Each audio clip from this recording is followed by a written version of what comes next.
ആയുർ പ്രകാശ് വൈദ്യശാലയിലേക്ക് നിങ്ങൾക്ക് ഏവർക്കും സ്വാഗതം. ഇന്ന് ഞാൻ നിങ്ങളെ പരിചയപ്പെടുത്താൻ പോണതേ കലശിനെ കുറിച്ചാണ്. വളരെ കാലം പഴക്കമുള്ള ഈ കലശ് ഇന്ന് ഇല്ലായ്മ വന്നുകൊണ്ടിരിക്കണം. ആർക്കും അറിയാതെ വെട്ടിക്കളഞ്ഞു അത് നാശമായി പോയിക്കൊണ്ടിരിക്കണം.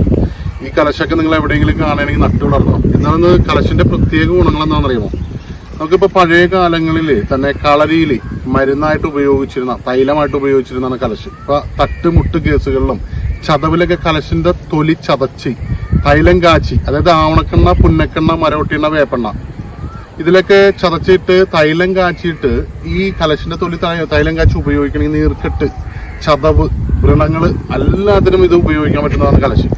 എന്താണെന്ന് വെച്ചാൽ ഇന്ന് കലശിനെ കുറിച്ച് ആൾക്കാർക്ക് അറിയാത്തതിന്റെ പേരിൽ കലശൊക്കെ വെട്ടിക്കളയും. എൻ്റെ ഈ ബാക്കിൽ കാണുന്നതാണ് കലശപുരം. അപ്പൊ ഈ കലശിന് അനേകം ഗുണങ്ങളുണ്ട്. നിങ്ങളെല്ലാവരും ഇത് നട്ടു വളർത്തുക. ഇതറിയാമെങ്കിൽ നിങ്ങളിത് വെട്ടിക്കളയാതിരിക്കുക. ഒരുപാട് ഗുണങ്ങളുണ്ട്. ഇപ്പൊ കുഴിനകം കുത്തിയാല്, അതുപോലെ തന്നെ ഒരുപാട് ഇതിനെക്കുറിച്ച് വിവരിക്കുകയാണെങ്കിൽ അനേക ഗുണങ്ങളുള്ളതാണ്.